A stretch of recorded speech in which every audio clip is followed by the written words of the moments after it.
Welcome to BSc institute. आज हमारे session में हम लोग किस टॉपिक के बारे में पढ़ने जा रहे हैं? तीर्थंकर को। ठीक है, अभी तक हम लोग हमारी यूनिट 1 के लगभग सारे के सारे जो 13 चैप्टर्स हैं उनको कंप्लीट किया है। रिसेंट में हमने बोधिसत्वा को कंप्लीट किया। ठीक है, तो बोधिसत्वा जो था और तीर्थंकर जो दोनों टॉपिक्स थे वो अलग अलग हमको मतलब पढ़ाए गए थे। ऐसा तो है नहीं कि हमने इस चीज को पढ़ा नहीं है। पहले एमपीपीएससी ने इसको सिलेबस में कैसे जोड़ के रखा था? जैन धर्म और बौद्ध धर्म से रिलेटेड। ठीक है, हमको उसमें क्या करना रहता था? उन धर्मों के बारे में पढ़ना रहता था और उन धर्मों के अंदर बोधिसत्वा और जैन धर्म के अंदर क्या आता था? हमारा तीर्थंकरों को पढ़ना रहता था। पर यहाँ पे एमपीपीएससी ने इनको अलग डिवाइड क्यों किया है कि स्पेशली आप एक एक बोधिसत्वा और एक एक तीर्थंकर को अलग अलग तरीके से पढ़ सको। उनके बारे में जो भी इंफॉर्मेशन है, इंपॉर्टेंट इंफॉर्मेशन, उनको कवर करना है हमको। ठीक है, तो स्टार्टिंग हम लोग कैसे करेंगे? मेन चीज वही कि बोधिसत्वा जब हम लोगों ने पढ़ा था तो सबसे पहली चीज उस शब्द का मतलब देखा था या उसकी डेफिनेशन देखी थी। ठीक है, वही चीज हम लोग क्या करने वाले हैं आज के सेशन में कंप्लीट करेंगे। ठीक है, सबसे पहली चीज हम आज यही समझेंगे कि तीर्थंकर होते क्या है। ज्यादा डेफिनेशन नहीं है, बेसिकली हर बुकों में अलग अलग तरीके की डेफिनेशन दे के रखी है, पर बेसिकली जो कंक्लूड करके हम लोग एक डेफिनेशन बना सकते हैं उस डेफिनेशन पे हम लोग आएंगे। ठीक है, स्टार्ट करें। तो हमारा नया टॉपिक क्या है? तीर्थंकर। अब तीर्थंकर को देखने की कोशिश करो तो कैसे करते आ रहे हैं भैया? अभी तक हमारे इतने सेशन हो गए। जब हम स्टार्ट करते हैं किसी भी शब्द को तो क्या करते हैं? सबसे पहले ब्रेक करते हैं। ठीक है, डिवाइड कर देते हैं। तो यहाँ पे देखोगे तो किसको डिवाइड कर सकते हैं हम? तीर्थ और अंकर, या कर को एक तरीके से बोल सकते। तीर्थ मतलब क्या होता है? ठीक है, हम लोगों ने हिंदू धर्म में आपने देखा होगा कि जब भी कोई मतलब बुजुर्ग हो जाते हैं या उनकी एज हो जाती है तो बेसिकली वो हमसे बोलते हैं कि भैया हमको तीर्थ यात्रा पे ले चलो या हमको अब तीर्थ यात्रा करनी चाहिए। तीर्थ यात्रा करने से उनका क्या मतलब रहता है? क्या हो जाएगा तीर्थ यात्रा करने से? ठीक है, तो बेसिकली तीर्थ क्या है? तीर्थ क्या बोला जाता है? एक तरीके का स्थान है या एक जगह की जगह है जहां पर हमारे बेसिकली जो प्रसिद्ध देवी देवता हैं उनका निवास रहता है या उनका मंदिर रहता है। और वहां जाने से उन बोल सकते हैं कि उनको शांति मिलेगी या उनको किसकी प्राप्ति हो सकती है? मोक्ष की प्राप्ति हो सकती है। कैसे होगी? उनके दर्शन मात्र से। ठीक है, बोला गया है ना, केदारनाथ की बात करो, जगन्नाथपुरी की बात करो, रामेश्वरम की बात करो, द्वारका की बात करो, तो ये बेसिकली हमारे तीर्थ स्थल है। चार धाम बोले जाते हैं। कोई भी इंसान उन चार धाम को करने का मतलब, अगर किसी की भी एज हो गई है तो वो चार धाम करने के लिए तत्पर रहते हैं कि बेसिकली अगर उन्होंने चार धाम कर लिए तो उनकी आत्मा को क्या मिल जाएगी? शांति मिल जाएगी। ठीक है, तो इस तरीके से तीर्थ शब्द का इस्तेमाल हम लोगों ने देखा है। तो तीर्थ शब्द का इस्तेमाल बेसिकली वही चीज है जो हम लोग हिंदू धर्म में पढ़ते हैं या बेसिकली जो हमको देखने को मिलता है। ठीक है, तीर्थ का मतलब बेसिकली कि कोई स्थान जहां पे कोई भी देवता या किसी देवी का क्या हो? मंदिर हो, और उस मंदिर में किसी भी इंसान के दर्शन मात्र से उसको क्या, किसकी प्राप्ति हो जाए? मोक्ष की प्राप्ति हो जाए या उसको शांति मिल जाए उसकी आत्मा को। उस चीज को हम लोगों ने किससे कवर करके रखा है? तीर्थ से कवर करके रखा है। ठीक है, अब बेसिकली अगर तीर्थंकर का मतलब देखो तो तीर्थंकर क्या है? एक तरीके के बोल सकते हैं कि वो ऋषि या महर्षि या ऐसे लोग जिन जो क्या कर सकते हैं? हम लोगों को पार लगाएंगे। ऐसे व्यक्ति जो कि क्या कर सकते हैं? दूसरे इंसान को पार लगा सकते हैं। पार मतलब कि बेसिकली उसको मोक्ष प्राप्त करवा सकते हैं। कि खुद तो वो तर रहे हैं, मतलब कि खुद को तो मोक्ष की प्राप्ति हो ही रही है, साथ में क्या करेंगे? दूसरों की भी मदद करेंगे कि उनको भी किसकी प्राप्ति हो जाए? मोक्ष की प्राप्ति हो जाए। मतलब कि वो ऐसा मार्ग बता देंगे जिस मार्ग पर वो चल के वो उनको मोक्ष प्राप्त हुआ है, तो कोई इंसान चलकर क्या कर सकता है? मोक्ष की प्राप्ति कर सके। उस चीज को हम लोगों ने वो शब्द को क्या बोल के रखा है? तीर्थंकर शब्द से समझ के रखा है। ठीक है, तो तीर्थंकर शब्द का अगर आप बोल सकोगे कि डेफिनेशन क्या है, या तो सिंपल डेफिनेशन है कि ऐसा इंसान जो कि पार लगा सके। ठीक है, खुद तो तर रहे हैं, साथ में दूसरों को भी क्या कर सके? तार सके। देखा है बहुत से आपने हमारी लैंग्वेज में तारना बोलते हैं। ठीक है, तो तारना मतलब कि बेसिकली मोक्ष की प्राप्ति, या बोल सकते हैं कि उनकी आत्मा को शांति मिल सके, तो उनको उस शब्द को तारना बोला जाता है। कि खुद को तो मोक्ष की प्राप्ति हो ही रही है, खुद तो तर भी रहे हैं, दूसरे को भी वो क्या कर सके? तार सके। उस शब्द का इस्तेमाल हम लोगों ने किस शब्द से किया है? तीर्थंकर शब्द से किया है। क्लियर हो गया? तो स्टार्टिंग करें, क्या बोल के रखा है? इसके बाद अगर हम जैन धर्म की बात करें तो जैन तीर्थंकर शब्द जो है वो सबसे पहले हमको किस धर्म में प्रचलन में देखने को मिलता है? जैन धर्म से। जब हम बोधिसत्व सुनते हैं तो हमारे दिमाग में कौन सा धर्म आएगा? बौद्ध धर्म। वैसे ही अगर तीर्थंकर शब्द का इस्तेमाल आप कुछ जब भी देखोगे, तीर्थंकर शब्द देखोगे, तो आपके दिमाग में कौन सा धर्म आएगा? जैन धर्म। ठीक है, अब बेसिक हमारा पहला क्वेश्चन है, अगर इस वैसे हो सकता है इसमें कंप्लीट ना हो, पर आपको बेसिक ये बताना है कि जो जैन धर्म है उस जैन धर्म के संस्थापक कौन थे। अभी आएगा वो चीज, अभी मैं डाउट क्लियर करूंगा।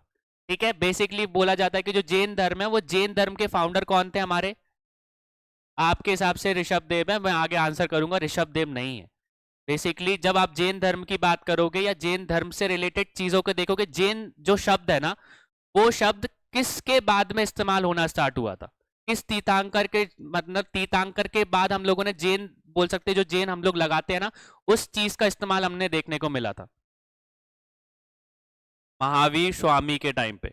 अगर आप महावीर स्वामी की बात करोगे तो महावीर स्वामी तीर्थंकर जो थे हमारे लास्ट तीर्थंकर थे, उनके बाद में हमने जैन जो शब्द था ना उस जैन शब्द का इस्तेमाल करना स्टार्ट किया था। इससे पहले हम बोल सकते हैं कि सब लोग अपने अपने तरीके से संस्थापक थे, पर जो जैन शब्द है ना बेसिकली जो जिन से बना है उस शब्द का इस्तेमाल हमने महावीर स्वामी के बाद में ही किया है। ठीक है, बहुत सी बुकों में इस तरीके से उन्होंने मतलब बोल सकते हैं पोर्ट्रे करके रखा है, तो हमको दोनों चीजें समझनी है। ठीक है, ये चीज क्लियर करना, आगे हम लोग जब उनके बारे में पढ़ेंगे तो और चीज आपको क्लियर हो जाएगी। ठीक है, पर एक्चुअल की बात कर रहे हैं ना कि एक्चुअल संस्थापक कौन है जैन धर्म के, तो वो महावीर स्वामी है, ये चीज याद रखना। ठीक है, अब आगे हम लोग पढ़ेंगे उस चीज के बारे में। ये चीज क्लियर हो गई। तो हमने सबसे पहले जैन धर्म की बात करी, तो जैन धर्म जब जैन हमारे शब्द मतलब दिमाग में आता है तो जैन शब्द जो है वो किससे मिलके बना है या किससे बना हुआ है, जिन शब्द से। किससे, जिन शब्द से। और जिन का मतलब क्या होता है,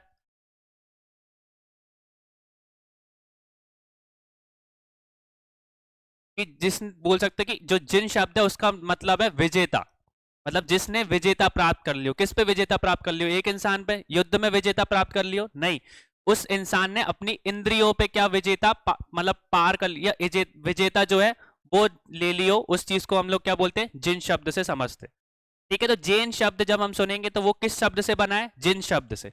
और जिन का मतलब क्या होता है, जिसने विजेता प्राप्त कर लियो। किस चीज पे विजेता प्राप्त कर लियो, अपनी इंद्रियों पे, अपने मन पे, अपने वाणी पे, अपनी इच्छा पे अगर उसने विजेता प्राप्त कर लिए तो उस इंसान को हम लोग क्या बोलेंगे, जिन। और जिन शब्द से कौन सा शब्द बना है, जैन शब्द बना है। ये चीज क्लियर हो गई। तो क्या बोल के रखा है, जैन धर्म में तीर्थंकर को जिन कहा जाता था। ठीक है, तो अगर बात करोगे तो जो भी हमारे तीर्थंकर थे उनको किस नाम से बोला जाता था, जिन नाम से बोला जाता था। किस धर्म में, जैन धर्म में। ठीक है, जिसका अर्थात क्या होता है, सभी प्रवृत्तियों के विजेता। प्रवृत्तियों के विजेता मतलब कि ऐसा जिसने सभी अपनी इंद्रियों पर क्या प्राप्त कर लियो, विजय प्राप्त कर लियो, उस इंसान का मतलब, उस शब्द का मतलब क्या होता है, जिन शब्द होता है। ठीक है, तो जो भी तीर्थंकर करते हैं उनको हम लोग किस नाम से बुला सकते हैं, जिन शब्द से बुला सकते हैं, क्योंकि उन्होंने अपनी इंद्रियों पर, अपनी इच्छा पे, अपने मन पे या अपनी वाणी पे क्या कर ली थी, विजेता प्राप्त कर ली थी। ठीक है, विजय प्राप्त कर ली थी। ठीक है, तो जिन शब्द किस, जैन शब्द जो है वो किस शब्द से बना है, जिन शब्द से। फिर इसके बाद हम लोग देख सकते हैं तीर्थंकर व्याख्यास तीर्थ और संस्कार शब्दों का मिश्रण है। तीर्थ एक तीर्थ स्थल है और संस्कार संस्कारिक अस्तित्व है। ठीक है, तो बेसिकली यही चीज बता के लगे, जो तीर्थ शब्द है वो उसका मतलब तीर्थ स्थल से रिलेटेड है, और हम बोल सकते हैं जो संस्कार है वो संसार है, वो बेसिकली किससे रिलेटेड है, वो हमारे संसारिक वास्तव मतलब जो वास्तविक चीज है उससे रिलेटेड है। कि कोई भी इंसान इस स्थल पे, मतलब तीर्थ स्थल एक तरीके से बोला जाता है कि उस स्थान पे जाके उसको किसकी प्राप्ति हो, मोक्ष की प्राप्ति हो। ठीक है, तो बेसिकली अगर तीर्थ आप बोल सकते हो, तीर्थंकर का मतलब देखोगे तो ऐसा स्थल जहां पे जाने के बाद आपका क्या लग जाए, पार लग जाए, आपको किसकी प्राप्ति हो जाए, मोक्ष की प्राप्ति हो गई। उस चीज को हम लोग किससे रिलेट करेंगे, शब्द बोल सकते कि उसका शब्दार्थ बोल सकते हैं हमारा तीर्थंकर। क्लियर हो गया। तो तीर्थ का मतलब किससे रिलेट करके रखा है, तीर्थ स्थल से। और संसार मतलब कि जो संसारिक क्या है, अस्तित्व है। ठीक है, तो ऐसी जगह, ऐसा स्थल जहां पे जाने से आपके क्या लग जाए, पार लग जाए। ठीक है, तो उस चीज को हम लोगों ने किससे रिलेट करके रखा है, तीर्थंकर से करके रखा। क्लियर हो गया। तो अगर जैन धर्म में हमको पता है सबसे पहली चीज कि कितने तीर्थंकर हुए, 24 तीर्थंकर हुए।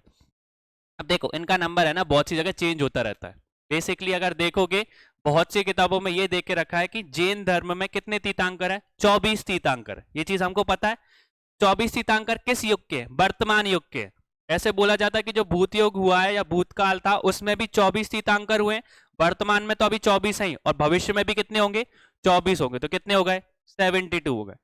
ठीक है। ऐसे हम लोग अगर बहुत सारी अगर रियासतों की बात करो, अगर अलग देशों की बात करो, तो अलग देशों में कितने तीर्थंकर बता के रखे? 720 तीर्थंकर भी बता के रखे। तो जो नंबर है वो अलग अलग चेंज होता रहता है, पर हमको बेसिकली हमको पता है कि अगर आपसे क्वेश्चन पूछा जाए कि जैन धर्म में कितने तीर्थंकर है, तो कितने लगा के आओगे? 24, क्योंकि वो जो क्वेश्चन है वो किस युग से रिलेटेड है? वर्तमान युग से रिलेटेड। ठीक है। फिर यहीं पे हम लोग बात करते हैं कि 24 तीर्थंकर ही क्यों हुए, 23 क्यों नहीं हुए, 25 क्यों नहीं हुए?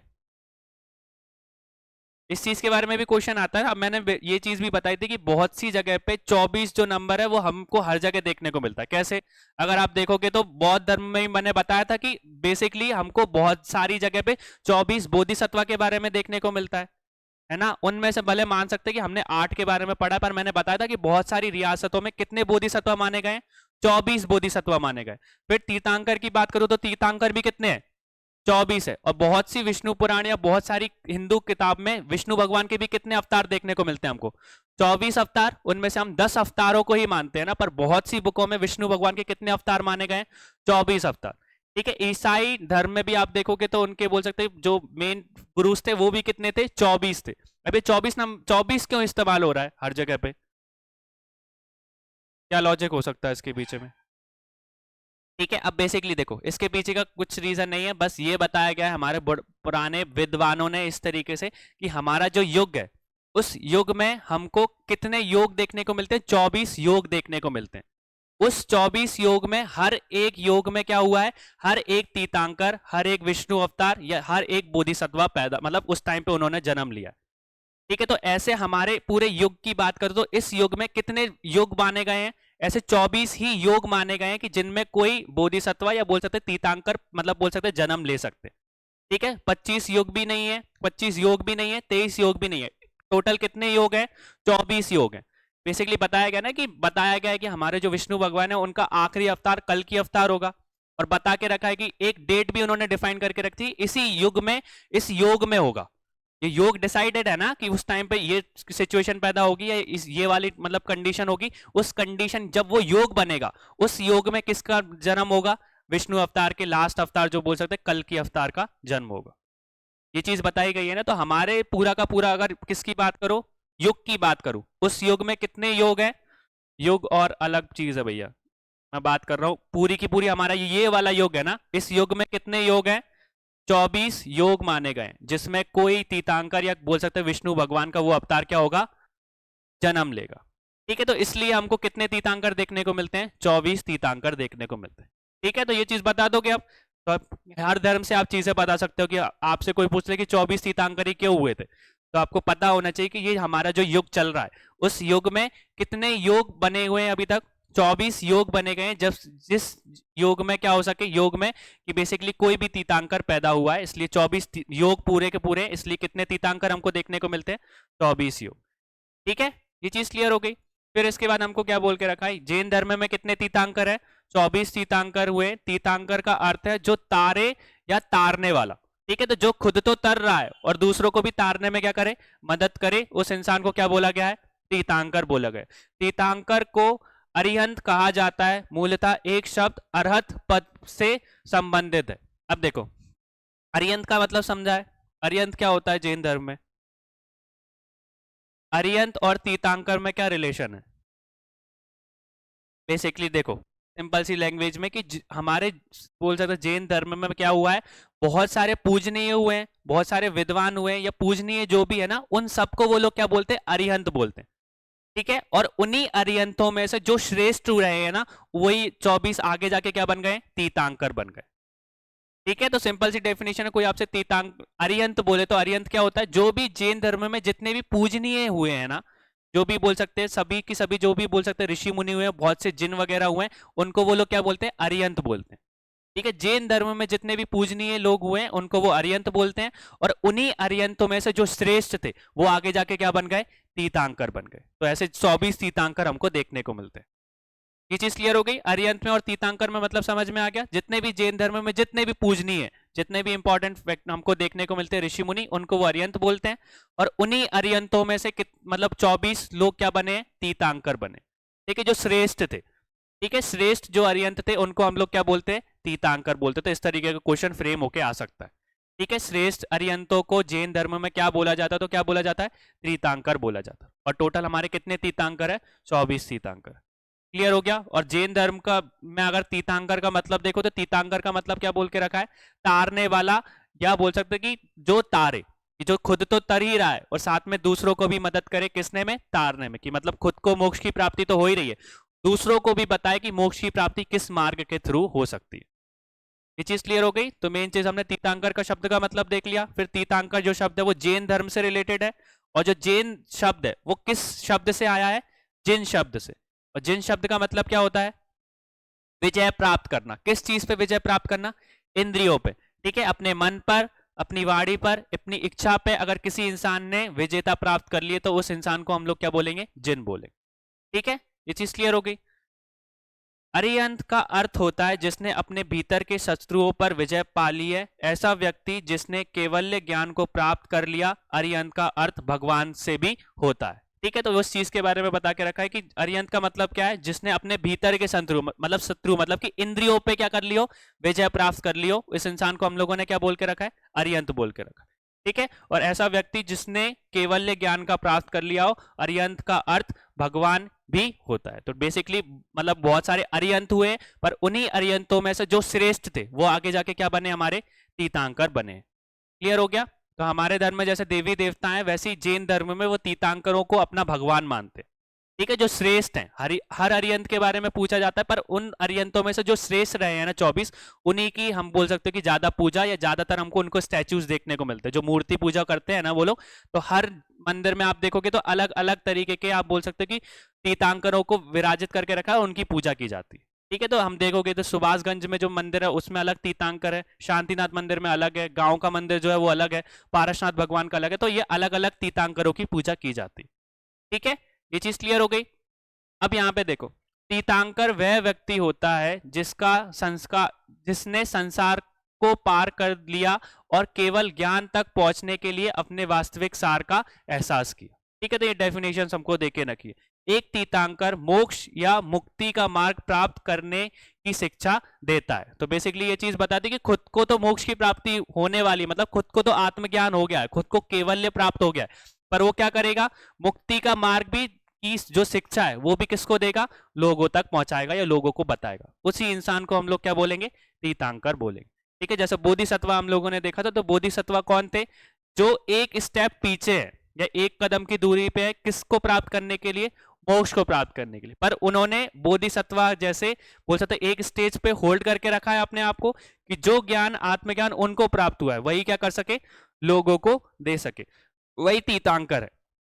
ठीक है, तीर्थंकर ने अपने आप में केवल्य प्राप्त किया, आत्मज्ञान प्राप्त किया, अब वही ज्ञान को वो क्या करेंगे, लोगों तक पहुंचाएंगे कि उनको भी बता सके कि मोक्ष की प्राप्ति कैसे की जा सकती। ठीक है, और इसके बाद फिर वो किसकी प्राप्ति, मतलब किसको मतलब प्राप्त कर लेते हैं, मोक्ष को प्राप्त कर लेते हैं। उन इंसानों, उनको हम लोगों ने क्या बोला है, तीर्थंकर बोला है। क्लियर हो गया। तीर्थंकर कोई दिव्य अवतार नहीं है। तीर्थंकर एक सामान्य आत्मा है जो मनुष्य के रूप में जन्म लेती है और कठिन तपस्या, शांति और ध्यान प्रार्थनाओं से तीर्थंकर की स्थिति प्राप्त करते हैं। तो जो भी हमारे बोल सकते हैं एक नॉर्मल से व्यक्ति हुए, कोई देवी देवता ऐसे अलग से अवतार नहीं लिया, नॉर्मल इंसान थे, अपनी आत्मा पे कंट्रोल करके, मतलब अपनी इंद्रियों को जगाकर, अपनी इंद्रियों पे विजेता प्राप्त करके, मतलब बोल सकते कठिन तपस्या करके, अंदर ध्यान लगाकर उन्होंने क्या प्राप्त किया, केवल्य प्राप्त किया।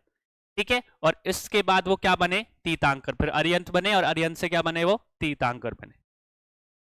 इसी कारण तीर्थंकर को भगवान के अवतार न मान के आत्मा की उच्चतम शुद्ध विकसित अवस्था के रूप में परिभाषित किया गया है। ठीक है, तो भगवान ना मान के उन्होंने क्या बोला कि मनुष्य की, जो बोल सकते हैं कि मानकर आत्मा की उच्चतम शुद्धि के लिए उनका इस्तेमाल किया गया है, कि आत्मा अगर शुद्ध हो जाएगी तो वो उनको किसके मतलब किससे रिलेट करके रखा है, उन्होंने तीर्थंकर से रिलेट करके रखा है। ठीक है, तीर्थंकर धार्मिक संस्थापक नहीं थे, बल्कि महान सर्वजित प्रशिक्षण थे जो मानव इतिहास में विभिन्न चरणों में प्रसिद्ध हुए। ठीक है, तो तीर्थंकरों के अस्तित्व के सर्वोच्चनीय आध्यात्मिक उद्देश्य का प्राप्त किया और फिर अपने समकालीनों को सिखाया, जो कि आध्यात्मिक शुद्धता के सुरक्षित बंधों को पार करके वहां कैसे पहुंचा जा सकता है। तो बेसिकली सबसे पहले तीर्थंकर्स ने जो है अपने आप कैवल्य प्राप्त किया, आत्मज्ञान प्राप्त किया, और जो भी उनके फॉलोअर्स थे उन फॉलोअर्स को उसका मार्ग बताया कि मोक्ष का मार्ग जो है वो कैसे हो सकता है, और जो फॉलोअर्स थे उन्होंने उस मार्ग को बाकी के लोगों तक फैलाया। ठीक है, तो इस चीज के बारे में हमको पता चलता है। प्रत्येक क्रमिक तीर्थंकर ऐसी अंतर्निहित जैन दर्शन का उपदेश देते हैं, लेकिन जिस युग और संस्कृति में वे पढ़ते थे, जिसमें तीर्थंकर सीखते थे कि कैसे विभिन्न रूपों में जैन जीवन शैली को सूक्ष्मतम प्रदान किया जा सकता है। तो ठीक है, तो हर तीर्थंकर की अलग अलग फिलोसफीज थी और अपनी फिलोसफीज के बारे में उन लोगों ने देखा था। अगर ज्यादा फिलोसफीज की भी बात नहीं करो तो पारसनाथ भगवान और महावीर भगवान के बारे में आप लोगों ने देखा है ना, महावीर स्वामी और पारसनाथ स्वामी के बीच में जो उनके फॉलोअर्स थे ना, उनके बीच में लड़ाई भी हुई थी। बेसिकली उनके जो विचार थे, उनके विचारों में अंतर आ गया था। जो हम लोग आगे पढ़ेंगे, जो पारसनाथ भगवान के जो सिद्धांत थे, वही सिद्धांत बोल सकते हैं महावीर स्वामी के फॉलोअर्स भी उसी सिद्धांत को फॉलो करते थे, पर उसको फॉलो करने का उनका जो तरीका था वो अलग था। तो उनके बीच में डिफरेंसेस आए थे। तो वही चीज बोल रहे हैं कि हर तीर्थंकर ने अपने दर्शन और अपनी फिलोसफीज दे के रखी है, और उस चीज के बारे में हम लोग देखते हैं और समझते हैं। ठीक है, तो आगे हम लोग डिस्कस करेंगे। अब तीर्थंकरों की विशेषता या कैरेक्टरिस्टिक्स की बात करें तो क्या है, एक तीर्थ हिंदुओं के लिए एक धार्मिक स्थल है। भारत में किसी भी धर्म में अधिकांश तीर्थ नदियों के तट पर स्थित रहता है। ठीक है, तो हम लोगों ने देखा ज्यादातर जो भी तीर्थ है हमारे ज्यादातर नदी के पास में ही रहते हैं ना। तो इस चीज के बारे में बताया कि एक तीर्थंकर एक तीर्थ के संस्थापक होते हैं। अ तीर्थंकर is a founder of Pilgrim. अभी मैंने बताया कि हर कोई जो तीर्थंकर है वो अपने आप में क्या है, संस्थापक है। ठीक है, तो हर कोई जो तीर्थंकर है वो अपने तीर्थ का क्या है, संस्थापक है। तीर्थंकर ज्ञान पर करते हैं और फिर दूसरों को शिक्षा देते हैं कि उसके मार्ग पर कैसे चलना चाहिए। ठीक है, तो बताया खुद को भी मोक्ष की प्राप्ति के मार्ग पे लेके जा रहे हैं और लोगों को भी बता रहे हैं कि भैया मोक्ष कैसे प्राप्त किया जा सकता है। अपने मानव जीवन में अंत में वे एक तीर्थंकर मोक्ष और मुक्ति प्राप्त करते हैं। ठीक है, तो आखिरी में उनको क्या प्राप्त हो जाता है, मोक्ष प्राप्त हो जाता है। पर बोधिसत्वा को नहीं होता। बोधिसत्वा जब तक यहाँ पर रहते हैं, बेसिकली जब तक उनको लगता है कि यहाँ पे उनका होना जरूरी है, जब तक लोग सही नहीं हो जाएंगे, जब तक वो किसको प्राप्त नहीं करेंगे, बुद्धित्व को प्राप्त नहीं करेंगे।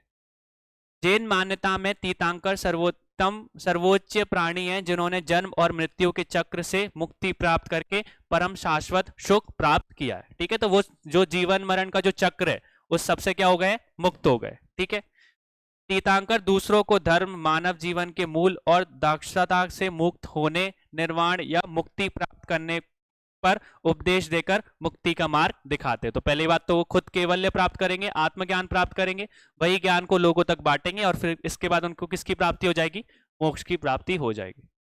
एक तीर्थंकर न केवल अपने लिए मोक्ष प्राप्त करता है बल्कि सभी को उपदेश देता है और उसका मार्गदर्शन भी करता है जो ईमानदारी से निर्माण की तलाश में है। तो जिस इंसान को सच्ची में निर्माण चाहिए या मोक्ष प्राप्त करना है, वो बोल सकते तीर्थंकर खुद का ज्ञान क्या करते हैं, उनको देते हैं, और उसको भी खुद तो तरते ही है और साथ में किसको तारते हैं, उस इंसान को भी तारते हैं जिसको बोल सकते कि वास्तव ईमानदारी से जिसको निर्माण की तलाश है। समझ में आया यहाँ तक? ठीक है, तो बेसिकली यही डेफिनेशन देके रखेंगे। तीर्थंकर जो है बेसिकली खुद तो तरते ही है, खुद तो ज्ञान प्राप्त करते हैं, दूसरों को भी तारने में क्या करते हैं, मदद करते हैं। ठीक है, शब्द का मतलब हम लोगों ने देख लिया। अब नेक्स्ट हम क्या कर रहे हैं, जो भी 24 तीर्थंकर है उनकी जो डेफिनेशन या बोल सकते जो हमको उनके बारे में इंफॉर्मेशन है उसको देखते हैं। अब बेसिकली देखो, इसमें सबके माता पिता का नाम आएगा। हर किसी के माता पिता का नाम आप याद कर पाओगे क्या, नहीं कर पाओगे। तो बेसिक जो हमारे इंपॉर्टेंट है ना, हम उन्हीं के माता पिता का नाम आप बोल सकते हो कि याद रखेंगे। जैसे ऋषभ देव हुए, शांतिनाथ भगवान हुए, अभिनाथ हुए, और बोल सकते लास्ट के पारसनाथ, और जो हमारे महावीर स्वामी है उनके बारे में उनकी जरूर डिटेल हमको अच्छे से पढ़नी। ठीक है, तो सबसे पहले हमारे कौन आते हैं, सबसे पहले ऋषभ देव। अब ये ऋषभ देव की बात हम लोगों ने पहले भी की है। किस सेशन में की थी, भारतवर्ष में की थी। अब भारतवर्ष में कैसे की थी, भारतवर्ष में क्या बताया गया था ऋषभ देव के, जो ऋषभ देव है, ऋषभ देव के मतलब बोल सकते हैं ऐसे 100 पुत्र थे, और 100 पुत्रों में भी 2 पुत्र इंपॉर्टेंट थे। एक थे बाहुबली, ठीक है, हमारे अमरेंद्र बाहुबली की बात नहीं कर रहा है, ठीक है, नॉर्मली उनका नाम था बाहुबली, और दूसरे कौन से थे, भरत। ठीक है, जो हमारा भारत है वो भारत उन्हीं के नाम पे मतलब एक तरीके से एक मतलब जो प्रथा है, एक तरीके से एक कहानी है जो कि उसको कनेक्ट करती है। जो ऋषभ देव थे, ऋषभ देव के पुत्र का नाम भरत था, और ये हमारा जो भारत है उसका जो नाम है वो उनके बेटे के नाम पे रखा है। ठीक है, तो हर बताया था कि 3 युग में अलग अलग भरत हुए, तो कौन सा भरत किससे रिलेटेड है हमको नहीं पता, पर हमने वो स्टोरी को पढ़ा था। ठीक है, और ये ऋषि बोल सकते हैं कि जो मनु, वो महर्षि मनु थे, वो इनसे भी रिलेटेड थे। ठीक है, तो उसके बारे में हम लोगों को देखना है। तो इंपॉर्टेंट जो हमको वो दे के रखिए, ये देखो, कुलकारों की कुल परंपरा के 7वें कुलकार अभिराज और उनकी पत्नी मधु देवी ने से ऋषभ देव का जन्म चैत्र कृष्ण की अष्टमी नवी को अयोध्या में हुआ था। ठीक है, तो पहली चीज कि उनके पिता का नाम क्या था, अभिराज, सॉरी नवीराज, और उनकी माता का नाम क्या था, मरु देवी। ठीक है, तो उनकी माता पिता के बाद बोल सकते कि ऋषभ देव का जन्म हुआ, और उनका जन्म कब हुआ था, अष्टमी और नवी, जो कि चैत्र कृष्ण का टाइम रहता है, और कहां पर हुआ था, अयोध्या में हुआ था। ठीक है, जो नाभिराज थे वो बेसिकली बोल सकते हो कि जो ऋषि मनु थे उनके कौन से वंशज थे, 7वें कुल के वंशज थे। ठीक है, ये चीज क्लियर हो गई। अब देखो, उनके 2 पुत्र थे, एक का नाम क्या था, भरत, और दूसरा बाहुबली, और उनकी 2 पुत्री थी, एक कौन सी थी, ब्रह्मी, और दूसरी, अब जो ब्रह्मी लिपि के बारे में हम लोग पढ़ते हैं ना, जो ब्रह्मी लिपि है वो बोला जाता है कि उनकी बेटी से ही वो निकली है। ठीक है, तो ये चीज भी याद रखना, जो ब्रह्मी लिपि है वो किसकी पुत्री से ही बोल सकते हैं कि रिलेटेड है, तो ऋषभ देव की जो पुत्री थी ब्रह्मी, उन्हीं से क्या निकली है, ब्रह्मी लिपि निकली है। ठीक है, तो ये इंपॉर्टेंट क्वेश्चन यहां से हो सकता है। और 2 पुत्रों के बारे में देखा तो एक का नाम क्या था, भरत, दूसरा, ठीक है, फिर ऋषभ देव स्वयंभू मनु के 5वीं पीढ़ी में से इस क्रम में है, मतलब कि बोल सकते हैं जो हमारे ऋषभ देव वो महर्षि मनु की कौन सी पीढ़ी से बिलोंग करते हैं, 5वीं पीढ़ी से। ठीक है, सबसे पहले कौन से आए थे, मनु आए थे महर्षि, फिर मनु के बाद मैंने क्या बताया था, प्रियव्रत आए थे, नाम हमने देखा था। प्रियव्रत के बाद उनके बेटे कौन थे, अग्नेंद्र, फिर अग्नेंद्र के एक पुत्र का नाम मैंने बताया था, अजनाब बताया था, तो उन्हीं के नाम पे अजनाब वर्ष नाम लिखा था हम लोगों ने। तो अग्नेंद्र, फिर अग्नेंद्र के बाद कौन हुए, नाभि राज, और फिर नाभि राज के बाद उनके पुत्र का नाम ऋषभ देव। ठीक है, तो वो बोल सकते हैं कि वो हमारे जो महर्षि मनु है और ऋषभ देव जो है उनकी 5वीं पीढ़ी से बिलोंग करते हैं। ठीक है, फिर चैत्र माह की कृष्ण पक्ष की अष्टमी को उन्होंने दीक्षा ग्रहण की, और फाल्गुन कृष्ण पक्ष की अष्टमी के दिन उनको कैवल्य की प्राप्ति हुई। तो ये डेट याद नहीं रखनी कृष्ण चैत्र वगैरह, पर इतना याद रखना कि बेसिक यही चीज हमको पढ़नी है, मतलब हर चीज में ये डेफिनेशन देके रखिए, पर सिंपल रीडिंग हम लोग करते चलेंगे। ठीक है, पर ऋषभ देव, शांतिनाथ भगवान, और बोल सकते महावीर स्वामी, और बोल सकते पारसनाथ, इनकी जरूर स्पेसिफिक डेट याद कर लेना। ठीक है, तो इसमें क्या बोल के रखा है कि चैत्र माह की कृष्ण पक्ष की अष्टमी को उन्होंने क्या प्राप्त की, दीक्षा ग्रहण की, और फाल्गुन कृष्ण पक्ष की अष्टमी को उन्होंने क्या प्राप्त किया, कैवल्य प्राप्त किया था। फिर कैलाश पर्वत स्थित में अस्पद में उनको माघ कृष्ण 14 को निर्माण प्राप्त हुआ था। तो ये चीज पूछी जा सकती है कि उनको निर्माण कहां पर प्राप्त हुआ था, कैलाश पर्वत पे स्थित अष्टपद पर उनको किसकी प्राप्ति हुई थी, निर्माण की प्राप्ति हुई थी। ठीक है, तो ये क्वेश्चन हमारा हो गया। और उनका जो प्रतीक चिन्ह है, हर देखें हमने 24 तीर्थंकर के अलग अलग चिन्ह है, तो यहाँ पे ऋषभ देव के चिन्ह का नाम क्या है, बैल। ठीक है, तो बैल है बोल सकते हो। फिर इसके बाद हम लोगों ने जो नॉर्मल चीजें देके रखी, इतनी इंपॉर्टेंट नहीं है, पर पहला जो चिन्ह है वो ज्यादा इंपॉर्टेंट है, पर इनका पढ़ लेना कि हमारा जो चैत्र जो वृक्ष है उससे क्या है, तो योगेंद्र है, यक्ष है तो गोवर्धन नल है, और यक्षिणी जो है चंद्रेश्वरी है। ठीक है, तो इस तरीके की मेन चीज, पर जो पहला चिन्ह है ना उस चिन्ह को जरूर अच्छे से याद कर लेना। ठीक है, इंपॉर्टेंट यही है।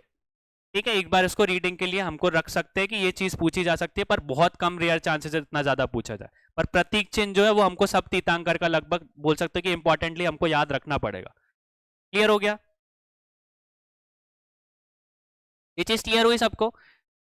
नेक्स्ट तीर्थंकर कौन है हमारे, अजीत नाथ जी। ठीक है, तो हमारे दूसरे तीर्थंकर कौन है, अजीत नाथ की माता का नाम क्या है, विजया, और पिता का नाम क्या है, जित शत्रु था।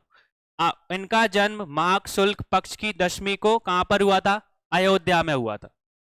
फिर माघ शुल्क पक्ष की नवी को उन्होंने क्या धारण की, दीक्षा प्राप्त की, और पोष शुल्क पक्ष की एकादशी को उन्होंने क्या प्राप्त किया था, कैवल्य प्राप्त किया था।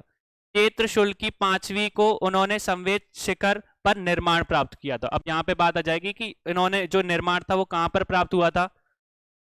ठीक है, संवेद शिखर जो कि कहां पर स्थित है, झारखंड में स्थित है। ठीक है, तो वहां पर इनको बोल सकते हैं कि अब देखो आगे हम लोग पढ़ेंगे भी ना, तो 24 में से 20 तीर्थंकर ऐसे थे कि जहां पर उनको कहां पर निर्माण प्राप्त हुआ था? सम्मेद शिखर में हुआ था। बस 4 ऐसे तीर्थंकर है जिनको अलग अलग जगह पे हुआ था। जैसे हमने महावीर स्वामी का देखा तो पावापुरी में हुआ था।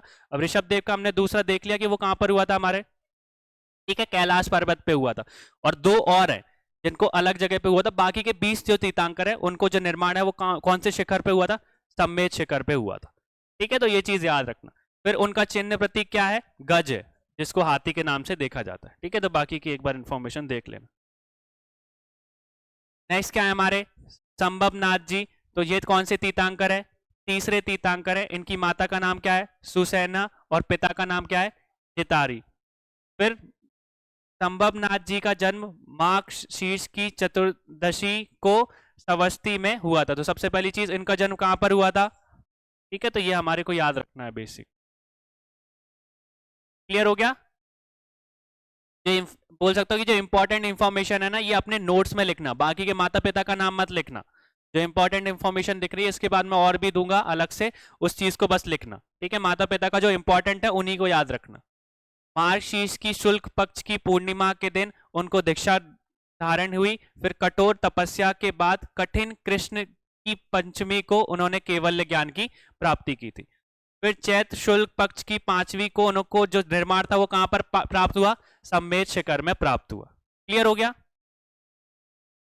फिर जैन धर्म बलबीयों के अनुसार उनका प्रतीक चिन्ह क्या है? अश्व है। अश्व मतलब घोड़ा। नेक्स्ट क्या है हमारे? अभिनंदन जी, अभिनवनाथ जी। तो जो हमारे चौथे तीर्थंकर है उनको किस नाम से जाना जाता है? अभिनंदन नाथ जी की माता का नाम क्या था? सिद्धार्था देवी। और पिता का नाम क्या था? तन्वर। ठीक है, नेक्स्ट उनका जन्म कब हुआ था? माघ शुल्क की बरस की अयोध्या में हुआ था। फिर माघ शुल्क की 12 को ही उनका दीक्षा ग्रहण की और कठोर तप के बाद पौष शुल्क की पक्ष की चतुर्दशी को उनको केवल ज्ञान की प्राप्ति हुई थी। फिर वैशाख शुल्क की 6वीं या 7वीं के दिन उनको सम्मेद शिखर में निर्माण प्राप्त हुआ था। ठीक है, तो बेसिक इंफॉर्मेशन यही दे के रखी।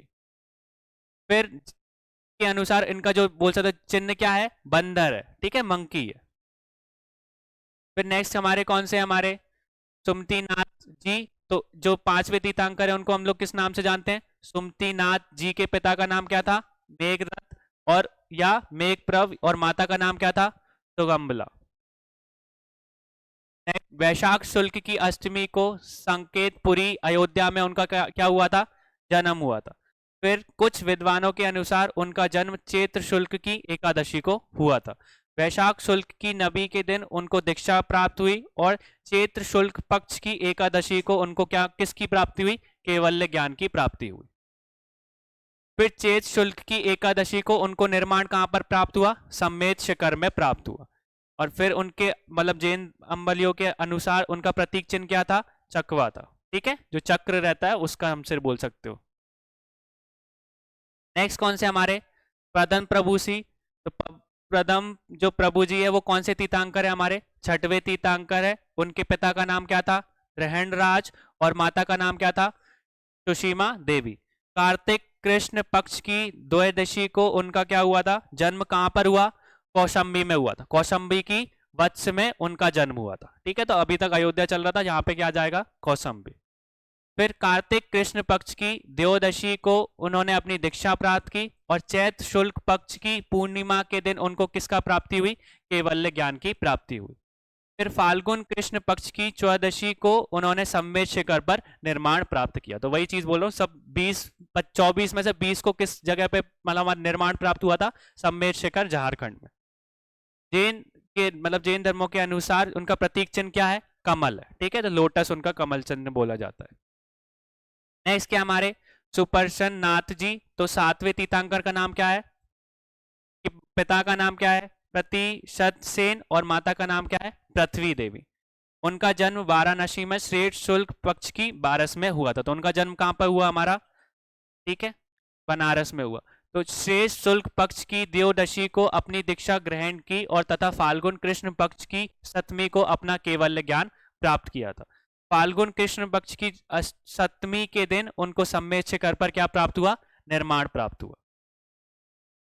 और जैन वो बोल सकते नम्बलियों के अनुसार उनका प्रतीक चिन्ह क्या है, स्वास्तिक है। तो ये एक इंपॉर्टेंट क्वेश्चन पूछ सकते हैं कि जो स्वास्तिक चिन्ह है जो हम लोग आज के टाइम पे यूज करते हैं वो किसका चिन्ह है, तो याद रखना। ठीक है, किसका चिन्ह है हमारे, ठीक है, जो पार्श्वनाथ जी का। ठीक है, पारसनाथ और सुपारसनाथ में कंफ्यूजन मत होना, सुपारसनाथ जो थे वो हमारे अलग थे और पारसनाथ जी अलग थे। नेक्स्ट क्या है हमारे, चंद्र प्रभु। अब चंद्र प्रभु 8वें तीर्थंकर के पिता का नाम क्या था, राजा महासेन, तथा माता का नाम क्या था, सुलक्षणा। फिर उनका जन्म पोष कृष्ण पक्ष की 12 के दिन कहां पर हुआ था, चंद्रपुरी में हुआ था। इनका जन्म कहां पर हुआ था, चंद्रपुरी में हुआ था। पोष कृष्ण पक्ष की द्वादशी को अपनी दीक्षा ग्रहण की और फाल्गुन कृष्ण पक्ष की 7वीं को उनका केवल्य ज्ञान की प्राप्ति हुई थी। और भद्रपद के कृष्ण पक्ष की 7वीं को उन्होंने सम्यक शिखर पर क्या प्राप्त किया, निर्माण प्राप्त किया। और जैन बोल सकते धर्मालियों के अनुसार उनका प्रतीक चिन्ह क्या था, अर्ध चिन्ह था। ठीक है, तो उस जो वो क्रीसेंट का जो फॉर्म रहता है ना, जो आम का बोल सकते हैं, उस तरीके का था। फिर नेक्स्ट क्या है हमारे, पुष्पदंत। तो नवे तीर्थंकर पुष्पदंत को सुविधि नाथ की भी कहा जाता है, किस नाम से जाना जाता है उनको। फिर उनके पिता का नाम क्या था, राजा सुग्रीव राज, और माता का नाम क्या था, रमा रानी। नेक्स्ट, मार्गशीर्ष के कृष्ण पक्ष की 5वीं को कंकाड़ी में उनका जन्म हुआ था। तो उनका जन्म कहाँ पे हुआ था, ठीक है, तो कंकांडी में उनका जन्म हुआ था। मार्गशीर्ष के कृष्ण पक्ष की 6 को उन्होंने दीक्षा प्राप्त की और कार्तिक कृष्ण पक्ष की 3 को उनको सम्यक शिखर में केवल ज्ञान की प्राप्ति हुई थी। फिर भद्र के शुल्क पक्ष की 9वीं को उन्होंने सम्यक शिखर पर ही क्या प्राप्त किया, निर्माण प्राप्त किया। फिर उनका जो प्रतीक चिन्ह है वो क्या बोला जाता है, हमारा मकर। ठीक है, क्या बोला जाता है। इसके बाद हम लोग एक मतलब चार्ट लगा देंगे, जिस चार्ट में बेसिकली हमारे सारे के सारे जो तीर्थंकर है और उनसे रिलेटेड जो चिन्ह है वो आ जाएंगे। ठीक है, फिर नेक्स्ट का हमारे कौन से हैं, शीतलनाथ। तो 10वें तीर्थंकर शीतलनाथ के पिता का नाम क्या था, धृतदत्त, और माता का नाम क्या था, सुनंदा। उनका जन्म माघ कृष्ण पक्ष की 12 को कहां पर हुआ था, बादलपुर में हुआ था। नेक्स्ट, माघ कृष्ण पक्ष की 12 को अपनी दीक्षा ग्रहण की और पोष कृष्ण पक्ष की 14 को अपना केवल्य ज्ञान की प्राप्ति हुई थी। वैशाख के कृष्ण पक्ष की 2 को उनका सम्यक शिखर पर क्या प्राप्त हुआ, निर्माण प्राप्त हुआ। और उनके अगर प्रतीक चिन्ह की बात करूं तो प्रतीक चिन्ह उनका क्या है, कल्पतरु। ठीक है, नेक्स्ट हमारे कौन से, श्रेयस नाथ जी। तो 11वें तीर्थंकर श्रेयस नाथ जी की माता का नाम क्या है, विष्णुश्री, और वेणुश्री, मतलब बोल सकते विष्णुश्री या वेणुश्री, और पिता का नाम क्या है, विष्णुराज। नेक्स्ट, सिनपुरी नामक स्थान पर फाल्गुन कृष्ण पक्ष की 11 को क्या हुआ था, उनका जन्म हुआ था। और श्रावण शुल्क पक्ष की पूर्णिमा को सम्यक शिखर जी पर उनका निर्माण प्राप्त हुआ था। ठीक है, जैन बोल सकते हैं उनके प्रतीक क्या था, हमारा चिन्ह गेंडा। ठीक है, तो कौन था हमारा, राइनोसोरस जिसको बोलते हैं, तो वो उनका क्या था, प्रतीक चिन्ह था।